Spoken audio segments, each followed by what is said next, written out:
उच्च शिक्षा प्राप्त करने के बाद नौकरी नहीं मिलने पर परिवार का सहारा बनने के लिए पूजा फुचका बेचने लगी। अध्ययन व्यवसाय और मन की दृढ़ता हो तो कुछ भी संभव है। इसका जीवंत उदाहरण है पूजा। सिर्फ 2.5 साल की उम्र में पिता उन्हें छोड़कर चले गए थे। इसके बाद से मां मीना देवी दूसरों के घरों में काम करके घर चलाती रही। घर कहने को सरकारी जमीन पर एक छोटा सा कमरा है जहां मां बेटी का जीवन गुजरता था। छोटे समय में पूजा ज्यादातर अपने मामा के पास पली बढ़ी। 8वीं कक्षा तक मामा ने उसकी पढ़ाई का खर्च उठाया, लेकिन आगे चलकर मामा के लिए भी पढ़ाई का खर्चा उठाना असंभव हो गया। लेकिन पूजा ने हार नहीं मानी। उनका सपना था कि वह उच्च शिक्षा प्राप्त करे। खर्च कहां से आएगा, ये बड़ा सवाल था। इस सवाल के बावजूद उन्होंने हिम्मत नहीं हारी। पूजा कहती है कि उनके मामा एक नृत्य कलाकार थे। बचपन में उन्हीं से नृत्य सीखा था। पढ़ाई का जो खर्च चलाने के लिए पूजा ने नृत्य सीखना शुरू किया। जब इससे भी खर्च नहीं चलता था तो वह खुले मंचों पर गीत गाकर पैसे कमाती थी। पूजा की मां बताती है कि जब पूजा 2.5 साल की थी तभी से वह दूसरों के घरों में काम करती है। आज नदिया जिले के रानाघाट स्टेशन के पास चाबी गेट इलाके की सरकारी जमीन पर रह रही है। पूजा ने अपनी पढ़ाई का खर्च खुद उठाया। हालांकि पढ़ाई पूरी करने के बाद भी उन्हें नौकरी नहीं मिली, इसलिए उन्होंने अपनी बुद्धिमानी से एक पुचके की दुकान खोल ली। अब पूजा अपनी मां को दूसरों के घरों में काम करने नहीं देती।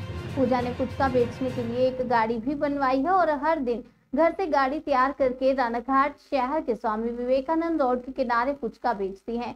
पूजा का कहना है कि बीएड पास करने के बावजूद जब नौकरी नहीं मिली तो उन्होंने अपने स्टॉल का नाम बीएड पुचका दीदी रखा। पूजा कहती हैं कि वह पढ़ाई के साथ साथ अन्य अपना व्यवसाय भी जारी रखेंगी और भविष्य में जितनी भी आमदनी होगी उससे जरूरतमंदों की सहायता करना चाहती हैं।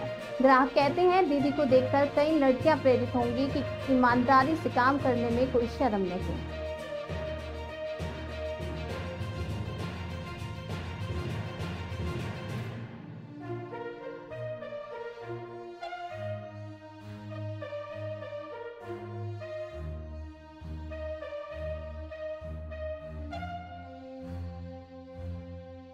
বিষয় আশা কেন? অ্যাকচুয়ালি বিষয়টা হচ্ছে কারোরই অজানা নয় আপনাদের বর্তমানে চাকরি বাকরির যা অবস্থা। তো সেক্ষেত্রে পড়াশোনা করে বসে রয়েছি, চাকরি বাকরি নেই, কিছু তো করতে হবে, তাই সৎপথে এটাই বেছে নিয়েছি। বিএড অবধি পড়াশোনা করেছেন? হ্যাঁ, বিএড করেছি আর বর্তমানে এখন আমার ডিএলএড চলছে। ফার্স্ট ইয়ার কমপ্লিট হয়েছে, ডিএলএড সেকেন্ড ইয়ার চলছে। আচ্ছা, তো চাকরি বাকরি কি আশা করছেন না? চাকরি বাকরি বলতে পড়াশোনা তো চালিয়ে যাচ্ছি, দেখা যাক কবে হয়। এখনও তো আমরা বলতে পারছি না, যে আপনিও জানেন না আমিও জানি না যে কবে কি হবে। তো সেই জন্য অপেক্ষার জন্য মানে বসে না থেকে তাই ভাবলাম কিছু তো করি, কারণ অর্থ তো প্রয়োজন জীবনে। আর আমার তো যেহেতু বাবা নেই, তো সেক্ষেত্রে তো আমাকে কিছু না কিছু করতেই হবে। ছোটোবেলা থেকে তো নিজের পয়সার খরচ মানে পড়াশুনো থেকে আরম্ভ করে সব কিছুই নিজে হাতে করেছেন, এটা শক্তিটা পান কী করে?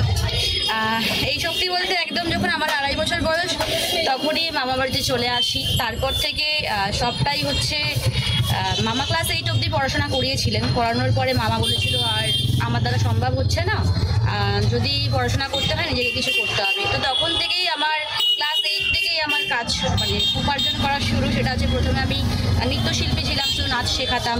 তারপর সেখান থেকে যেহেতু পড়াশোনার চাপটা বাড়লো এবং টাকাটা একটুখানি বেশি দরকার, তখন নৃত্য থেকে আমি চলে আসলাম সঙ্গীত। মুক্তমঞ্চে গান গাই এবং সেখান থেকে যা উপার্জন করি সেটা দিয়ে বিএড অবধি পড়াশোনা করলাম এবং বর্তমানে ডিএলএড চলছে আবার। আর তারপর একটা এনজিও খুলেছি সামাজিক কাজের জন্য, সর্বজয়া নারী পরিবার। যে এনজিওটা আমাদের মেয়েদেরকে নিয়ে সামাজিক কাজের জন্য এগিয়ে আসা। তো সেই জন্য এনজিও চালাতে গেলেও একটা অর্থের প্রয়োজন, মানে জীবনে যা কিছুই করবেন একটা অর্থের প্রয়োজন কিন্তু রয়েছে। তো সেক্ষেত্রে ভাবলাম যে ব্যবসা করি, তাতে অসহায় মানুষের পাশেও দাঁড়াতে পারবো, নিজেও চলতে পারবো। আর কি বলুন তো, আমার মধ্যে অসহায় মানুষের পাশে দাঁড়ানোর যে ইচ্ছাটা সেটা ছোটোবেলা থেকেই রয়েছে, কারণ ছোটোবেলাতেই ভীষণ অভাবের মধ্যে থেকে বড় হয়েছি। তখন অনেক মানুষেরই সহযোগিতা পেয়েছি, কেউ পুরনো বই দিয়ে সহযোগিতা করেছেন, কেউ বা স্কুলে যাওয়ার সময় একটুখানি খাবার দিয়েছেন, এইরকমভাবেই বড় হয়ে ওঠা। তো সেই জন্য আমিও চাই অসহায় মানুষদের পাশে থাকতে, বা যাদের একদম গরিব কোনো রয়েছে, বাচ্চা রয়েছে, তাদেরকে পড়াশোনাতে হেল্প করতে, তাদের জন্য অর্থ প্রয়োজন। তো সেই জন্যই এই ব্যবসা।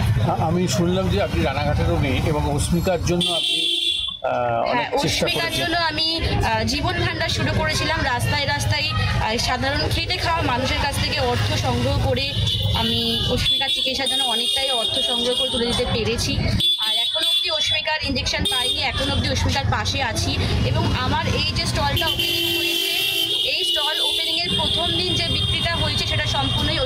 চিকিৎসার জন্য তুলে দেওয়া হবে। কত টাকা তুলে দিয়েছেন?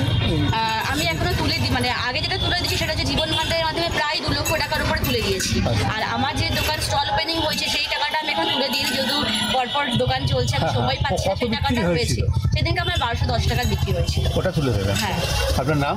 আমার নাম হচ্ছে প্রিয়সী ঘোষ, আর আমার ডকুমেন্ট নেম কিন্তু হয়েছে পূজা গোপী। আমার যেহেতু বাবার সাথে আমি ইউজ করি না, কারণ হচ্ছে বাবার কাছে থাকি না, বাবার সাথে ইউজ করার কোনো প্রয়োজনই পড়ে না। থেকে আপনার হাজবেন্ড নিখোঁজ? 2.5 বছর বয়স, মেয়ের বয়স। আচ্ছা, আপনার তো একটাই মেয়ে, তো এই যে এত বড় একটা সিদ্ধান্ত নিয়েছে, একটা পড়াশোনায় বিএড করা মেয়ে, কি বলবেন, কিভাবে দেখছেন? বিএড করা মেয়ে পড়াশোনা করে যদি এখন চাকরি না পায়, এখন কি করবে? এটাই করবে সমাজে। সমাজে ওর যেটা মাথায় ঢুকেছে ওইটাই করে। ও কি চেষ্টা করেছে? অনেক পরীক্ষা দিয়েছে, অনেক পরীক্ষায় হয়নি। তো ছোটবেলায় ও কি নিজেই তৈরি করতো? নিজেই করেছে ছোটবেলা থেকে কি করতো? গান টান করতো, নাচ প্রোগ্রাম টোগ্রাম করতো ছোটবেলা। মামা হেল্প করতো। ওইখানটা থেকেই করেছে, তাই তো? তো এটাকে কিভাবে দেখছেন আপনি? আমি এটা ভালোই দেখছি, খারাপ কিছু দেখছি। কি চান ভবিষ্যতে? চাকরি হলে ভালো, নাহলে ও নিজের পায়ে নিজে যেটুকু দাঁড়াতে পারবে। আপনি কি করতেন? আমি এখন কোনো কিছু করি না, এখানে থাকি। মানে কাজকর্ম আর করেন না, কারণ মেয়ে বারণ করেছে? আচ্ছা, আগে কি করতেন? আগে কাজ টাজ করতাম। কি নাম আপনার? মিনা গো। মেয়ের বয়স কত এখন? বয়স মেয়ের কত গো ভুলে গেছি। আচ্ছা। 26 বছর বয়স। আচ্ছা আচ্ছা।